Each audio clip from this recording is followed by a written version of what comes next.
പിതാവിനും പുത്രനും പരിശുദ്ധാത്മാവിനും സ്തുതി, ആദിയിലെ പോലെ ഇപ്പോഴും എപ്പോഴും എന്നേക്കും ആമീൻ.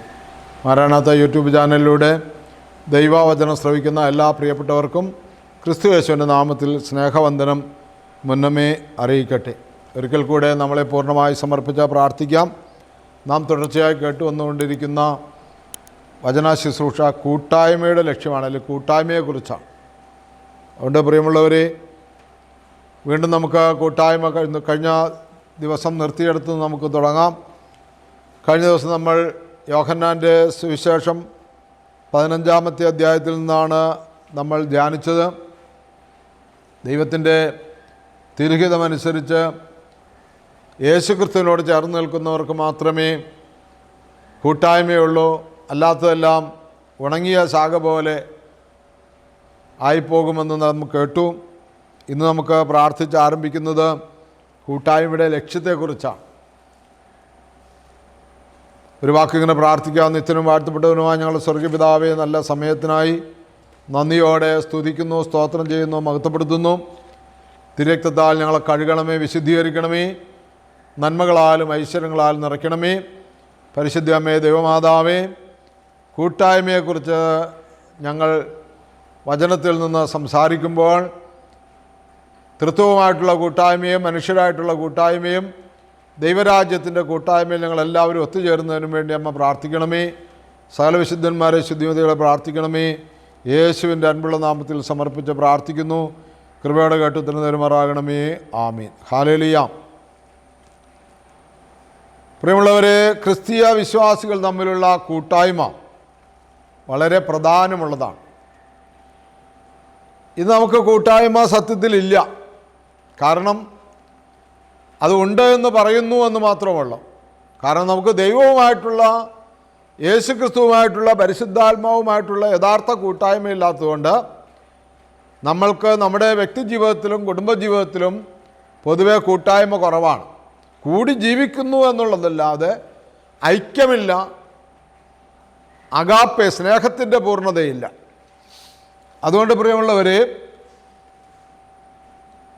നമ്മുടെ ഐക്യത്തിലുള്ള, ഒരുമിച്ചുള്ള വിശ്വാസ ജീവിതമാണ് പൂർണ്ണത കൈവരിക്കുന്നത്. അതുകൊണ്ട് നമ്മൾ പൂർണ്ണത പ്രാപിക്കുവാനായിട്ട് ആഗ്രഹിക്കണം.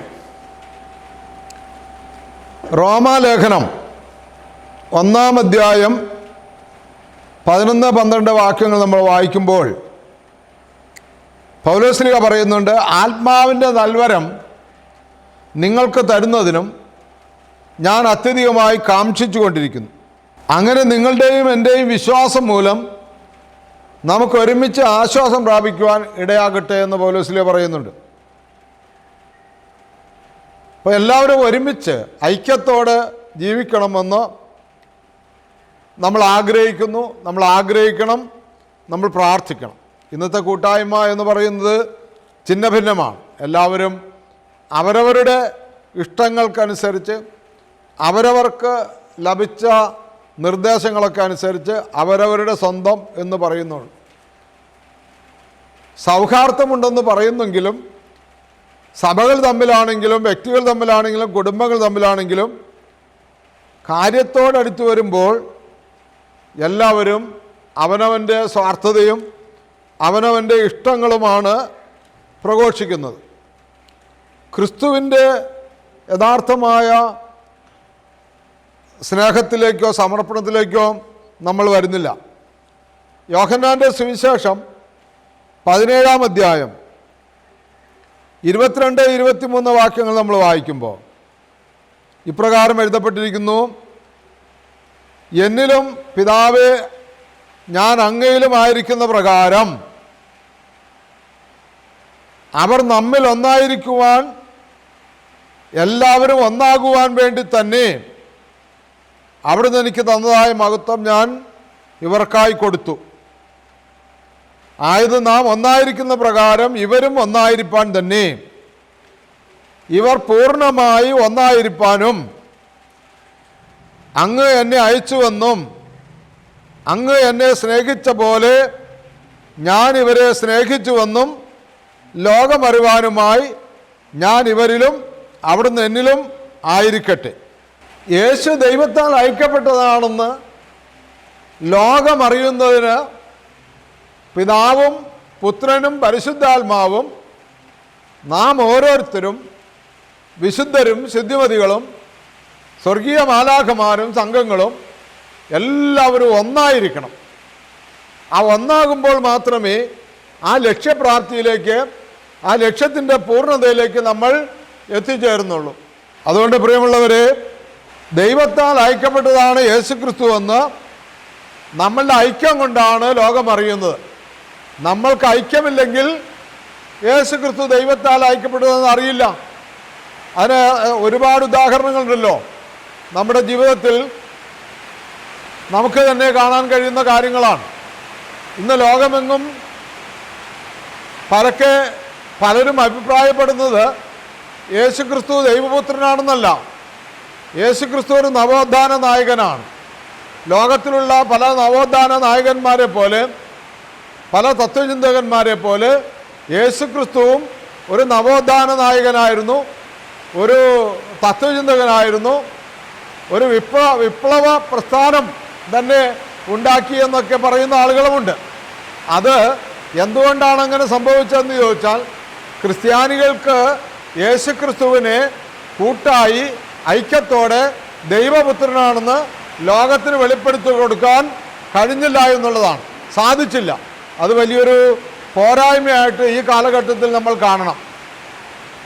പല വ്യത്യസ്തമായ അനുഭവങ്ങളിലൂടെയാണ്, അല്ലെങ്കിൽ ആത്മീയ മേഖലകളിലൂടെയാണ് നമ്മൾ കടന്നു പോകുന്നതെങ്കിലും നമ്മുടെ ഉള്ളിൻ്റെ ഉള്ളിൽ എല്ലാവർക്കും യേശുക്രിസ്തുവിനോടുള്ള ആ ഒരു ഐക്യവും കൂട്ടായ്മയും ഉണ്ടാകണം. അങ്ങനെ പരസ്പര സ്നേഹത്തിൽ ആയിരിക്കണം. ഇവർ പൂർണ്ണമായി ഒന്നാകുന്നതിന് വേണ്ടി എന്ന് പറയുന്നു. നമ്മൾ യോഹന്നാന്റെ സുവിശേഷം 17-ാം അധ്യായത്തിൽ വായിച്ചതാണ്. ഇവർ പൂർണ്ണമായി ഒന്നായിരിക്കണം. അങ്ങ് എന്നെ അയച്ചതുപോലെ ഞാനിവരെ അയക്കുന്നു, ഇവർ ഒന്നായിരിക്കുന്നതിന് വേണ്ടിയാണ്. അതുകൊണ്ട് പ്രിയമുള്ളവരെ, റോമാലേഖനം 12-ാം അധ്യായത്തിൻ്റെ 10-ാമത്തെ വാക്യത്തിൽ നമ്മളിങ്ങനെ വായിക്കുന്നുണ്ട്. എന്താണ്? അന്യോന്യമുള്ള അടിസ്ഥാനപരമായ സമർപ്പണമാണ്. റോമർ 12:10 അന്യോന്യമുള്ള അടിസ്ഥാന സമർപ്പണമാണ്. സ്നേഹത്തിൽ അധിഷ്ഠിതമായിട്ടിരിക്കുന്ന ജീവിതമാണ് എന്ന് പറയുന്നുണ്ട്. നിങ്ങൾ നിങ്ങളുടെ സഹോദരന്മാരെ സ്നേഹിക്കുകയും പരസ്പരം സ്നേഹത്തോടിരിക്കുകയും ചെയ്യും. പരസ്പരം ബഹുമാനിക്കുന്നതിൽ നിങ്ങൾ മുന്നിട്ട് നിൽക്കണം. അങ്ങനെ കൂട്ടായ്മ രൂപപ്പെടുത്തണമെന്ന് പറയുകയാണ്. അപ്പോൾ അടിസ്ഥാനപരമായ പരസ്പര വിശ്വാസം ഇല്ലെങ്കിൽ കൂട്ടായ്മ സാധ്യമല്ല. അതുകൊണ്ട് സ്നേഹത്തിൽ കൂട്ടായ്മയെ ഒരുമിച്ച് നിർത്തുവാനായിട്ട് കഴിയണം. അതാണ് അഗാപ്പെ എന്ന് പറയുന്നത്. അടിസ്ഥാനപരമായ ആ കൂട്ടായ്മയ്ക്ക് നമ്മുടെ അർപ്പണത്തിൻ്റെ, നമ്മുടെ സമർപ്പണത്തിൻ്റെ ആഴമനുസരിച്ചാണ് കൂട്ടായ്മയുടെ ആഴമുണ്ടാകുന്നത്. അഗാപ്പെ എന്ന് പറഞ്ഞാൽ എന്താണ്? ഏതെങ്കിലും കാരണം കൊണ്ടല്ല നമ്മൾ മനുഷ്യനെ സ്നേഹിക്കുന്നത്. ക്രിസ്തു നമ്മളെ പഠിപ്പിച്ചത് കൊണ്ടാണ്, ക്രിസ്തു നമ്മളെ സ്നേഹിച്ചത് കൊണ്ടാണ് നമ്മൾ സ്നേഹിക്കുന്നത്. എങ്ങനെ?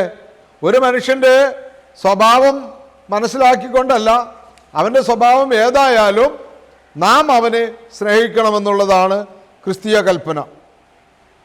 ഒരാളെ സ്നേഹിക്കുന്നത് ഏകപക്ഷീയമായിരിക്കണം. അയാൾ എങ്ങോട്ട് സ്നേഹിച്ചോ ആ വ്യക്തിയുടെ സ്വഭാവം എങ്ങനെയാണോ എന്ന് ചിന്തിച്ചുകൊണ്ടല്ല, ആ വ്യക്തിയോട് ഞാൻ പുലർത്തുന്ന എൻ്റെ ഉള്ളിലെ സ്നേഹം, അതിനെ അഗാപ്പെ എന്ന് പറയുന്നു. ഇങ്ങനെയുള്ള സത്യത്തിൽ ബന്ധങ്ങളെയാണ് യോഹന്നാന്റെ സുവിശേഷം 13-ാം അധ്യായം 34-ാമത്തെ വാക്യത്തിൽ യേശുക്രിസ്തു നമ്മളെ പഠിപ്പിച്ചത്. എന്താണ് 13:34? നിങ്ങൾ പരസ്പരം സ്നേഹിച്ചുകൊണ്ടിരിക്കണം, ഞാൻ നിങ്ങളെ സ്നേഹിച്ചതുപോലെ നിങ്ങളും അന്യോന്യം സ്നേഹിക്കണം. നിങ്ങൾ പരസ്പരം സ്നേഹമുണ്ടായിരിക്കുമെങ്കിൽ നിങ്ങളെൻ്റെ ശിഷ്യന്മാരാകുന്നു എന്ന് എല്ലാവരും അറിയും. കൂട്ടായ്മയുടെ പരമപ്രധാനമായ അടിസ്ഥാനപരമായ ഒരു തത്വമാണ് പരസ്പര സ്നേഹം. ഹല്ലേലൂയ. നമ്മുടെ പ്രിയമുള്ളവരെ, ഇവിടെ അവസാനിപ്പിക്കട്ടെ. പരസ്പര സ്നേഹത്തിൽ നമുക്ക് കൂട്ടായ്മ മുന്നോട്ട് കൊണ്ടുപോകുവാനായിട്ട് കഴിയണം. അപ്പോൾ കൂട്ടായ്മയുടെ ലക്ഷ്യമെന്ന് പറയുന്നത് വിശ്വാസം പരസ്പരം പ്രോത്സാഹിപ്പിച്ച് ആത്മാവിൽ ബലപ്പെട്ട് മുന്നോട്ട് പോകുന്നതാണ്. മറ്റൊന്ന്, ക്രിസ്തു പിതാവിൽ നിന്നുള്ള സ്നേഹം അനുഭവിച്ച് പിതാവും യേശുവും ഒന്നായിരിക്കുന്നത് പോലെ നമ്മൾ ക്രിസ്തു യേശുവിൽ എല്ലാവരും ഒന്നാകുന്നതിന് വേണ്ടി ക്രിസ്തു നമ്മളെ പിതാവായ ദൈവത്തിന് സമർപ്പിച്ചതുപോലെ നമ്മുടെ അന്യോന്യമുള്ള അടിസ്ഥാന സമർപ്പണം, സ്നേഹത്തിൽ അധിഷ്ഠിതമായ സമർപ്പണം നമ്മളിൽ ഉണ്ടാകണം. ഇത് നമ്മൾ ഈ സമയത്ത് നമ്മൾ കേട്ടതാണ്. അപ്പോൾ നമ്മളെ ഒരാൾ ഇങ്ങോട്ട് സ്നേഹിച്ചു എന്നുള്ളതല്ല, അല്ലെങ്കിൽ നമ്മൾ അദ്ദേഹത്തെ സ്നേഹിക്കുമ്പോൾ അദ്ദേഹത്തിൻ്റെ സ്വഭാവത്തിന് ചാഞ്ചല്യം വരുന്നു, അതുകൊണ്ടല്ല. മറിച്ച് അയാൾ ഏത് സ്വഭാവത്തിലാണെങ്കിലും നാം അദ്ദേഹത്തെ ക്രിസ്തു സ്നേഹിച്ചതുപോലെ പൂർണ്ണമായി സ്നേഹിക്കുവാനുള്ള കൃപാവരം എപ്പോഴും പ്രാർത്ഥിച്ചു കൊണ്ടിരിക്കണം. ഹല്ലേലൂയ. ദൈവമേ നന്ദി, ദൈവമേ സ്തോത്രം. യോഹന്നാൻ ശ്ലീഹ എഴുതിയ ഒന്നാമത്തെ ലേഖനം അതിൻ്റെ 3-ാം അധ്യായം 1 യോഹന്നാൻ 1:3 നമ്മൾ ഇപ്രകാരം വായിക്കുന്നുണ്ട്. പ്രിയമുള്ളവർ, എന്താണ് സ്നേഹത്തെക്കുറിച്ച് അവിടെ പറയുന്നതെന്ന് നമുക്ക് നോക്കാം. യോഹന്നാൻ 1-ാം ലേഖനം 1-ാം അധ്യായത്തിൻ്റെ 3-ാമത്തെ വാക്യം ഇപ്രകാരം നമ്മളോട് സംസാരിക്കുന്നു. നിങ്ങൾക്ക് ഞങ്ങളോട് കൂട്ടായ്മ, നിങ്ങൾക്ക് ഞങ്ങളോട് ബന്ധമുണ്ടാകുവാനായി ഞങ്ങൾ കണ്ടതും ഞങ്ങൾ കേട്ടതുമായവയെ നിങ്ങളോട് അറിയിക്കുന്നു. ഞങ്ങളുടെ സംബന്ധമോ പിതാവിനോടും തൻ്റെ പുത്രനായ യേശു മിശിഹായോടുമാകുന്നു. നിങ്ങളിലുള്ള ഞങ്ങളുടെ സന്തോഷം പൂർണ്ണമാകുവാനാകുന്നു ഇവ ഞങ്ങൾ നിങ്ങൾക്കെഴുതുന്നത്. അപ്പോൾ ഈ പ്രസംഗം തന്നെ പരിശുദ്ധാത്മാവിൽ നമ്മളെ മുന്നോട്ട് നയിക്കുന്നത് ഈ കൂട്ടായ്മ നമ്മളിൽ ഉണ്ടാകുന്നതിന് വേണ്ടിയാണ്. ഫിലിപ്പിയർ ലേഖനം 2-ാം അധ്യായത്തിൻ്റെ 1-2 വാക്യങ്ങൾ നമ്മളിങ്ങനെയാണ് വായിക്കുന്നത്. ആകയാൽ നിങ്ങൾക്ക് മശിഹായിൽ ആശ്വാസമോ ഹൃദയത്തിൽ സ്നേഹപൂർവമായ സാന്ത്വനമോ ആത്മാവിൻ്റെ സംബന്ധമോ കരുണയോ അനുകമ്പയോ ഉണ്ടെങ്കിൽ നിങ്ങൾക്ക് ഒരേ മനസ്സും ഒരേ സ്നേഹവും ഒരേ ആത്മാവും ഒരേ അഭിപ്രായമുള്ളവരായി എൻ്റെ സന്തോഷം പൂർണ്ണമാക്കണം. തർക്കം മൂലമോ വ്യർത്ഥാഭിമാനം മൂലമോ യാതൊന്നും ചെയ്യരുത്. നേരെ മറിച്ച് മനോവിനയത്തോടെ ഓരോരുവനും തൻ്റെ അയൽക്കാരന് തന്നേക്കാൾ വിശിഷ്ടനായി ഗണിക്കണം. ആരും തൻ്റെ സ്വന്തം കാര്യം മാത്രം നോക്കരുത്, അയൽക്കാരൻ്റെ കാര്യവും നോക്കണം. യേശു മിശിഹായുടെ അതേ ഭാവം നിങ്ങൾ മനസ്സിൽ വിചാരിക്കണം. ഹല്ലേലൂയ. അതുകൊണ്ട് പ്രിയമുള്ളവരെ, സമ്പൂർണമായ നമ്മുടെ സമർപ്പണത്തിലൂടെയാണ്, നമ്മുടെ എളിമയിലൂടെയാണ്, നമ്മുടെ താഴ്മയിലൂടെയാണ് നമുക്ക് ഈ ലക്ഷ്യപ്രാപ്തി, കൂട്ടായ്മ എന്ന് പറയുന്ന ആ ലക്ഷ്യത്തിലേക്ക് നമുക്ക് എത്തിച്ചേരുവാനായിട്ട് കഴിയുള്ളൂ. അതുകൊണ്ട് ഫിലിപ്പിയർ ലേഖനം 10 പൗലോസ് പറയാണ്, ഒരേ അഭിപ്രായവും ഒരേ ഐക്യവുമുള്ളവരായി ക്രിസ്തുവിൻ്റെ സ്നേഹം പൂർണ്ണമാക്കണമെന്ന് നമ്മൾ തന്നെ പൂർണ്ണമായി സമർപ്പിക്കാം. നിത്യനും വാഴ്ത്തപ്പെട്ടവനുമായ ഞങ്ങളുടെ സ്വർഗപിതാവേ, നല്ല സമയത്തിനായി നന്ദിയോടെ സ്തുതിക്കുന്നു, സ്തോത്രം ചെയ്യുന്നു, മഹത്വപ്പെടുത്തുന്നു. കൂട്ടായ്മയുടെ ലക്ഷ്യത്തിലേക്ക് ഞങ്ങൾ നയിക്കണമേ എന്ന് പ്രാർത്ഥിക്കുന്നു. ഞങ്ങൾ ബലഹീനരും പാപികളും കുറവുള്ളവരും അയോഗ്യരുമാണ്. ഞങ്ങളെ അങ്ങ് നയിച്ചാൽ മാത്രമേ ഞങ്ങൾക്ക് മുന്നോട്ട് പോകുവാൻ സാധിക്കുകയുള്ളൂ. കർത്താവേ, ഞങ്ങളെ മുന്നോട്ട് നയിക്കണമേ എന്ന് പ്രാർത്ഥിക്കുന്നു. കൂട്ടായ്മയിൽ മുന്നോട്ട് നയിക്കണമേ എന്ന് പ്രാർത്ഥിക്കുന്നു. അത് മനുഷ്യൻ്റെ ബലഹീനത കണക്കാക്കിയല്ല, അവൻ്റെ ചാഞ്ചല്യം കണക്കാക്കിയല്ല. അങ്ങ് ഞങ്ങളെ സ്നേഹിച്ചതുപോലെ ഞങ്ങൾക്ക് മറ്റുള്ളവരെ സ്നേഹിച്ച് കൂട്ടായ്മയിലായിരിക്കുവാൻ കൃപ നൽകണമേ. നിത്യം പിതാവും പുത്രനും പരിശുദ്ധാത്മാവുമായ സർവേശ്വര എന്നേക്കും ആമീൻ. പ്രിയമുള്ളവരെ, അനേകർക്ക് ഈ ശുശ്രൂഷ ഷെയർ ചെയ്യുകയും നിങ്ങൾ ഓരോരുത്തരും ഇത് സബ്സ്ക്രൈബ് ചെയ്യുകയും ചെയ്യണമെന്ന് ഓർപ്പിച്ചുകൊണ്ട് നിർത്തുന്നു.